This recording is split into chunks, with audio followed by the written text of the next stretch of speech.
Okay, so while we wait for a second, I'm waiting for my friend to join me for this video. So she doesn't really want anybody to know who she is.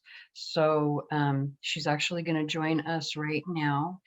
And I believe she's going to join without her video on, which is okay, because like I say, Okay. Okay, so as you can see, my friend has joined us and she would rather not be identified, which is okay. You know, we don't want to, you know, cause anybody any problems here, but she's been kind enough to let me use her transit reading for this video, which is for the full moon in Libra, which happens on April the 16th at 11:55 a.m. in the Los Angeles area. So if you're not in the Los Angeles area, you want to adjust for your own time zone to know when the full moon is happening for you. So Robyn, can you say hello to everyone? Hello, everyone. So I want to say thank you for allowing me to do this. What I'm going to do is I'm going to hit share screen, which will bring up a screen that has your chart. Well, first we're going to look at the full moon in Libra, the general energies for everyone. And then we're going to go into your transit reading and look at what you did during the new moon in Libra, which was October the 6th of 2021, because that is going to determine what you have manifested or what you will be manifesting around the full moon in Libra in April. So let me go ahead and get started, and hopefully this will make more sense as I go along. Give me 1 second. And I just have to hit present. Okay, so can you see my screen here? You can see it, yeah. You see the chart that's there in the middle of the screen. And can you see this blue dot that's kind of dancing around the chart here? Yes. So this is going to be where I'm illustrating whenever you see this dot moving, that is, I'm talking about that particular placement that's in the chart. So this here is the chart. So this here is the chart for the full moon in Libra. And oh, one thing, I hate having to say this to people because it always sounds like I'm being rude, but one thing that I noticed in some of the previous videos is that if you are trying to talk while I'm trying to talk, there's just something that happens in Zoom where it won't, I'll end up missing a good portion of what we're both saying. And so in editing, that kind of will mess up the video. So if you can, just wait until I get to the end, and then whatever questions you have, whatever comments or confirmations you want to bring up, go ahead. And then if you want to go ahead and keep everything private after I'm done with the reading, we'll just go ahead and end the recording portion of this video, and you can ask me questions in private. Okay. Okay. Do you want me to say what I would like to do or no? If you, well, first, let me go ahead and do the transit reading, because so this is actually a really good question that she just brought up right now. Anybody who has never had a reading with me, one thing that I like to do when I go into a reading, I don't like to have any information going into the reading unless you have a specific question that's really on your mind that you want to ask. You can go ahead and ask that, but I actually prefer to just go into the reading blind, see what comes up. Sometimes, you know, what will come up when I go in blind, if I'm pulling cards or I'm reading a crystal or I'm even doing astrology like this, sometimes what will come up just happens to be what it is that was on your mind anyway. So, you know, I like to go ahead and do all of that first. And then if you have questions or anything like that, then we can go ahead and go and get into that. So if you do have a specific question, you know, it's best to just wait until we get through, because I may actually answer something right here. Okay. Okay. Okay. So, and you're sure you agree to, you're sure that you're okay with having all of this on a video that's going to be on Facebook? Yeah. Are you really sure? Because if you're not, we don't have to post this on Facebook at all. I want you to know that. If you're uncertain, or if you want to wait until after we get to the end of the video and then decide, that's fine with me too. Okay. No, I'm fine. I just, at the beginning when my name was up, just try to edit that out. That's it. Oh, you don't got to worry about that. I've been learning some editing skills, so I'm getting better at them all the time, and I will cut that out. Okay. Okay, that's fine. Okay, great. So let's go ahead and start with this general portion of the full moon in Libra. So this is for everyone. You know, these are possible energies that could be manifesting in your life around the time of the full moon, which is April the 16th, 2022 of this year.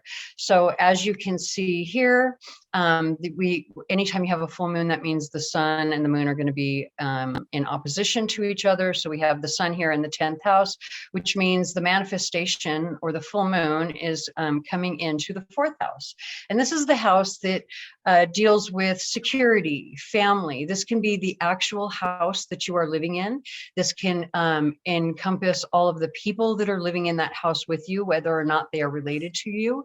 This can also talk about like the people that are in your immediate area. Like, let's say you have neighbors that you're really close to and they're kind of like family, or, you know, something like that, right?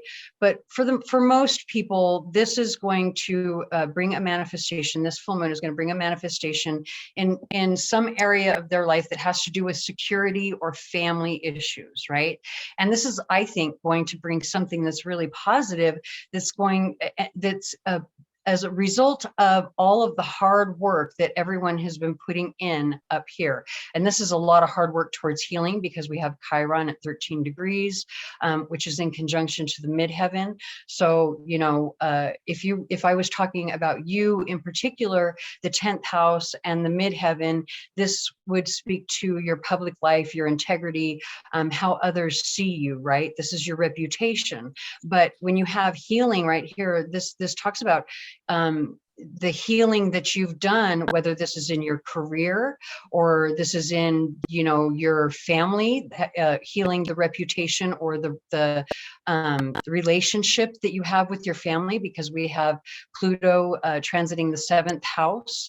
And so, you know, if you've been putting in a lot of work towards transforming and changing and healing your relationships, you're definitely going to see some sort of benefit down here in the 4th house.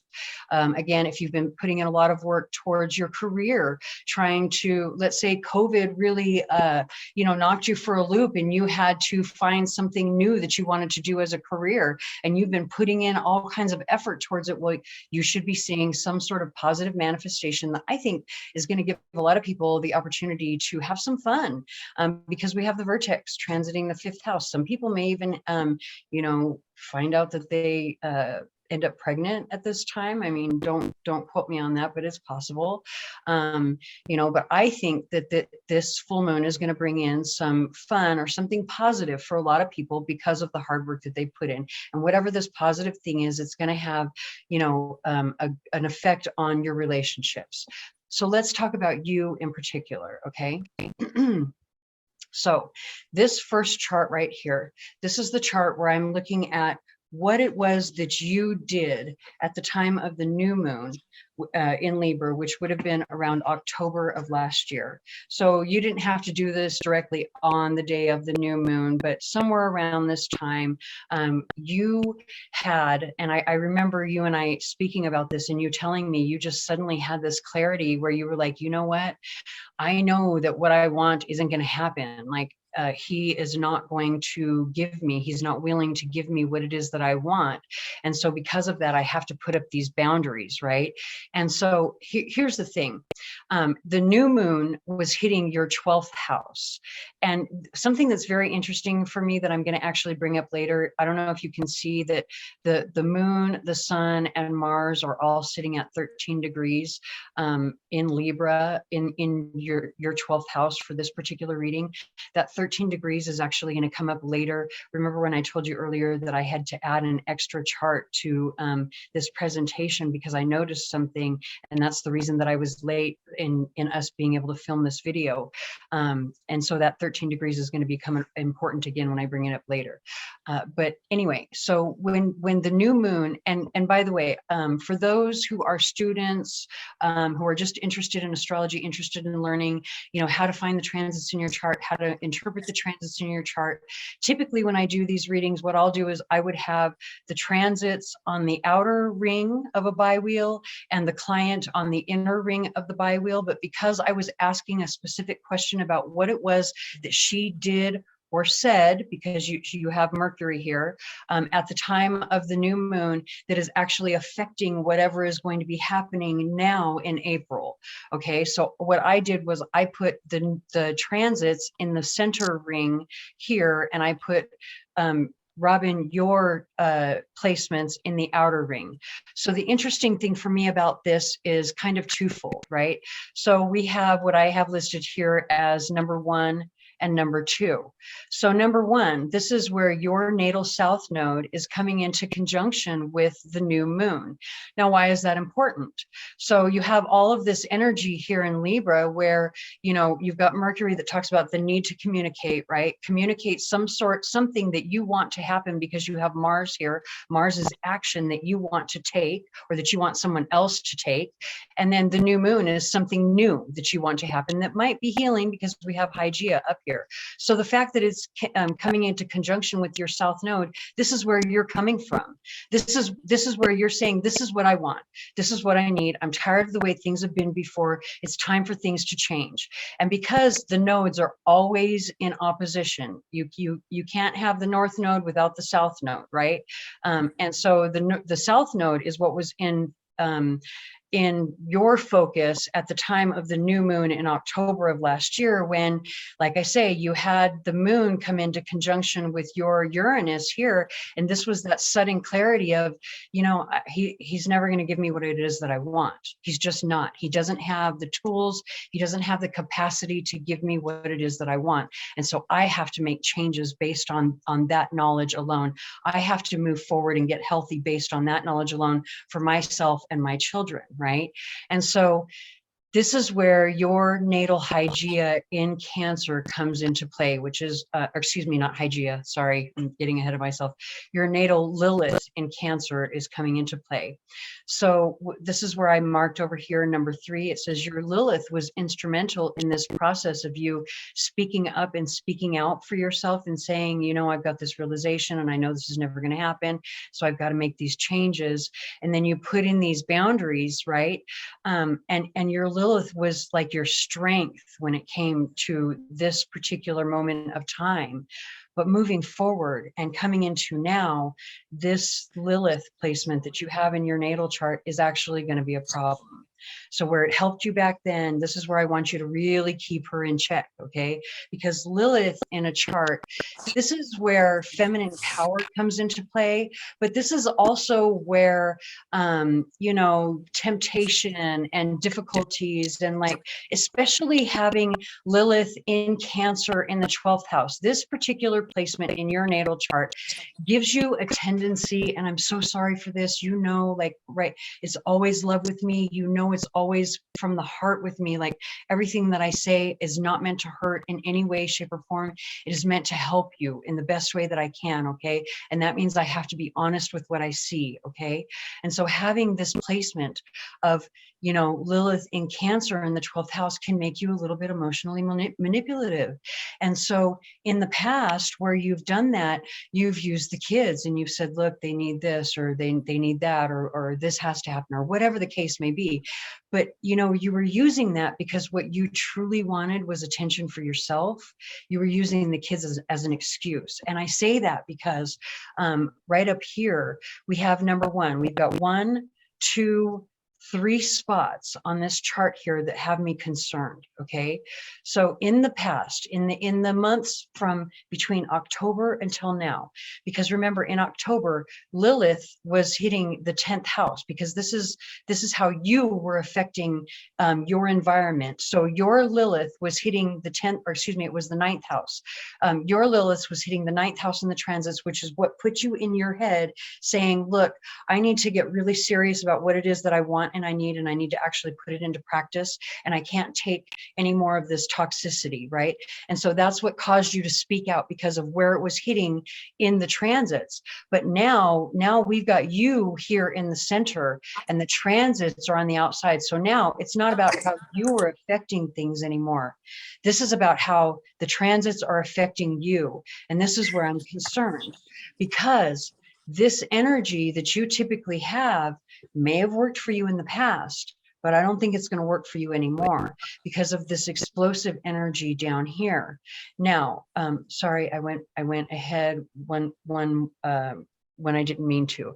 So we have down here, we have a conjunction in this particular chart. Sorry, I lost my page. Oh, here it is. We have a conjunction between Hygeia to Pluto right here in the 4th house, which is your house of home. And the reason that that is important, because that means that there's someone in your house, or there will be, even if you are not feeling the energy of this right now, there's a very good chance that there is going to be someone in your house that needs a lot of attention for their health and well-being. This could be the baby. But I think that there's a very good chance that it could also be like your mother, or maybe you, right? But this energy right here is sitting in opposition to all of this energy up here. So having Pluto in opposition to the moon and Uranus is very explosive energy. The moon is your emotions. This is your passions, right? This is also your fears. Uranus is very chaotic energy, and Uranus can kind of come out of the blue like a lightning bolt. And so when you put that into conjunction with your emotions, like your emotions could be very explosive because you're overwhelmed down here with all of this attention that you have to give to somebody else. Like I say, whether this is the baby or your mom or both, or you are just tired and you need help. But where's that help going to come from, right? Where is that help going to come from? Now here, before we get on or move on to the next reading, I want to bring up something that's important that everybody goes through, not just you, but everybody goes through Jupiter return. Everybody goes through nodal return. You've got both of those coming up. Okay. Right up here at the very top of the chart, we have all of this energy in Pisces, and you happen to have a Pisces sun and a Taurus moon. And this is very, very important right now. And you're Cancer rising. So you have and by the way, because you're Cancer rising, that means that the moon is your chart ruler, and the moon being in Taurus, this means this particular placement for you is what is going to rule everything else in your chart. How you feel is going to rule every single thing that you do every day of your life. Okay. You are water energy, right? So you have your sun in Pisces, you've got your Jupiter in Aries, but you've got your sun in Pisces, and we've got all this energy right here in Pisces right now, which is giving you the ability to create whatever it is that you want. You've got both of Pisces rulers right here in its sign. And by the way, Venus is also in Pisces. So whatever you create should be coming from a place of love. And I think that, and I'm, again, like I say, it always comes from love for me. I think that this should be love that is focused on your children, because of some stuff that's coming into the 5th house that we'll get to in a minute. But I think that that should be your main focus. What is best for your children? Not how you feel, not how you were treated, but what is best for your children going forward, what it is that they need to be able to have a healthy and happy, life growing up. So right here, we currently have Jupiter at 24 degrees of Pisces. This is the traditional ruler of Pisces. Neptune is the modern ruler of Pisces. So these two energies being in their sign gives them more energy. You happen to have a Pisces sun, so this is your soul anyway. You know how to create what you want anyway through love, right? Because this is your soul. This is who you are at heart. You are a emotional, compassionate, loving being. And so it's very important that we talk about that because of this particular moon placement that you have in your natal chart. We right now happen to have the North Node in Taurus. Your moon is in Taurus. So that means that your node is going to be coming up on a conjunction to the transiting nodes North Node is going to be coming up to a conjunction to your moon. That means anyone right now who happens to have Taurus prominent in their chart, they need to, first of all, they're going to be the ones who are taking the lead in just about anything, because that's what the nodes are. The nodes are about the focus, where you should be focused, where your attention should be focused. And Taurus is typically about creating, building, nurturing. Taurus is Venus energy. So again, where you have this Venus in Pisces, what are you creating? It needs to be created with love. This is where Taurus comes in. And this is why it's so important, because this is where the nodes are right now. That's where you should be focused, in love, in creating something beautiful for your children. It's not about how you feel. I can't stress that enough. And I say that because when Lilith comes into conjunction with your natal Lilith, you're going to be really in your feelings. I think there's some things that are going to be coming up ahead where you're going to feel overwhelmed. You're going to feel stressed. You're going to feel like you don't have the support that you need, and you're really going to want that support. And this is where I'm going to move into the next chart and explain where I think that support's going to come from. And this is why I think things are going to be difficult for you, and you're going to have to really calm your Lilith.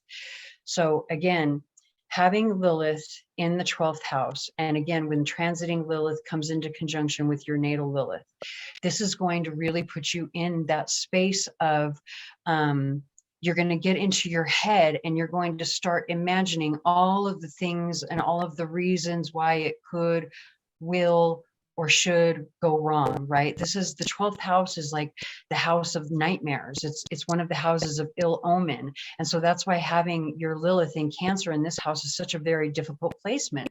Again, this is the reason why you use that emotional manipulation, especially with the kids, because you've got all of these fears around, am I good enough? Am I going to get the love and attention and acceptance and home and family that I want, that I need? Because I think that's very important for you. You would really like to have a husband and the whole white picket fence, 2.5, well, however many kids you've got, the dog, the whatever, roses and puppies shooting out your ass, right? I think that's what would make you really happy. But you have to be able to curb this. And I say that because we have, and this particular day, this down here, this is actually when the transiting North Node comes into conjunction with your Taurus moon, which happens in December of this year. So before I talk about this particular conjunction, before that happens in May of this year, okay, you are going to have your Jupiter return. And typically Jupiter returns are very positive. This is where abundance and all kinds of good stuff comes in, right? This is, I know like that you with the baby and everything, like you've probably already started to see some of this really good positive stuff, right? But also having Jupiter here in your Jupiter return, this is transiting your 9th house. And one more thing that is really interesting that I forgot to point out over here, which is just a side note. When I said that you were the one who's in control and creating everything, that you're the one who's taking the lead because of the North Node, something that I noticed here when I was putting this particular transit chart together, I put your chart here in the middle, which means this is going to automatically set to your ascendant, the degree of your ascendant, which happens to be 23 degrees. Something very interesting that I want you to see for the full moon in Libra. The ascendant for the full moon in Libra is falling at 23 degrees. There's only a couple of minutes separating your ascendant in your natal chart from the ascendant of the full moon, meaning that literally you have control in this situation. Okay, that I think this is the first time I've ever seen this doing a transit chart where the client's ascendant and the transits are literally that close. Okay, so it's really important that you curb your Lilith. Because this down here, well, first of all, in May, you're going to start noticing a lot of like changes and things happening because of this Jupiter return that's hitting your 9th house of your subconscious, what you really need. So what you really need is healing. And that's where in December, this healing is coming in because you have Chiron conjoining your natal North Node. And remember, I said you have a nodal return coming up. which is the fourth chart that I had to add to this because of something that I noticed, which is this right here, this Chiron coming into conjunction with your natal north node at the same time that the transiting north node is conjoining your natal moon. And you also have Uranus up here in conjunction to the transiting north node. And that's in sitting in opposition, or excuse me, I forgot one thing. Transiting Mars is conjoining your natal Chiron. So we have a Chiron conjunction to your natal north node here. Chiron is all about healing. And then you have another Chiron conjunction to Mars over here. And so Mars is all about the action that you need to take. Mars is in opposition to the moon. Now, the moon represents feminine energy. And in a transit reading, when you have the moon coming in, this is some sort of female energy coming in. She's coming into your fifth house. I think there's a very good chance that this is your ex-mother-in-law, the kid's grandmother. And I think she could offer you that help that you need. But I think right here with Pallas Athena and the vertex, you are very defensive. I don't think you want her there. I think you're angry about everything that happened before. I think you're angry about being ignored. I think you're angry about all the times that you asked for help before and you're like, why now? What suddenly made you decide to pay attention now, and how dare you? What gives you the audacity is kind of what your emotions might feel like, right? I could be wrong, but I think, you know, especially because it's Mars in opposition to the moon, right? Mars can be anger. Mars is the god of war for a reason, you know. Mars is bloodshed. And so you don't want that. You don't want that, you especially don't want that around your kids. And the other reason that I say that is because where you are sitting down here with Pallas Athena and the vertex in the fifth house, here's your mother-in-law, Pallas Athena, and Lilith coming into conjunction with, well, not really well, it is in conjunction with the with your ascendant, but it's also in your first house. So again, this is when you have Lilith can be, it's feminine power, but this is like taking attention away because it's in the last few degrees of Cancer and it's getting ready to head into Leo. And so when you talk about like the dark side of Lilith, this is where, you know, the dark side of feminine power will come into play. And in Leo wants attention, right? So there's probably going to be this time around, you know, Christmas, because this chart right here is December the 21st. Maybe your mother-in-law is going to come in and say, hey, can I do something for the kids for Christmas? And it's going to hit you some kind of way and it's going to make you angry. And there's a chance that you could explode, and you're really, really going to have to curb that. And the reason that I'm even bringing it up now is because your nodal return is going to be happening in July of 2024. So all of this healing and all of these changes that you need to do now are going to prepare you for that nodal return. And a nodal return is usually something that's pretty big for someone in their chart, because this is where you start asking the question of like, am I on the right path? Am I headed in the direction that I need to be headed? Am I doing the things that I need to be doing? And so, you know, before you get there where you can even really ask that question, the astrology is saying there's a lot of healing that needs to take place first. Healing for you and healing for your children, healing for your family, healing for your relationships. So at this point, this is where I'm going to say, do you have any like questions? Do you want to confirm anything? Or would you be more comfortable if I said thank you and we say goodbye and I go ahead and let, you know, we can answer the question so I can be a whole lot more open after we stop the recording. We can say thank you and goodbye. I but thought so. You were accurate about everything. You were accurate, very accurate about everything. Okay. Thank you so much for helping me with this. I'm going to stop the recording now and I'll see you back here in just a second. Okay.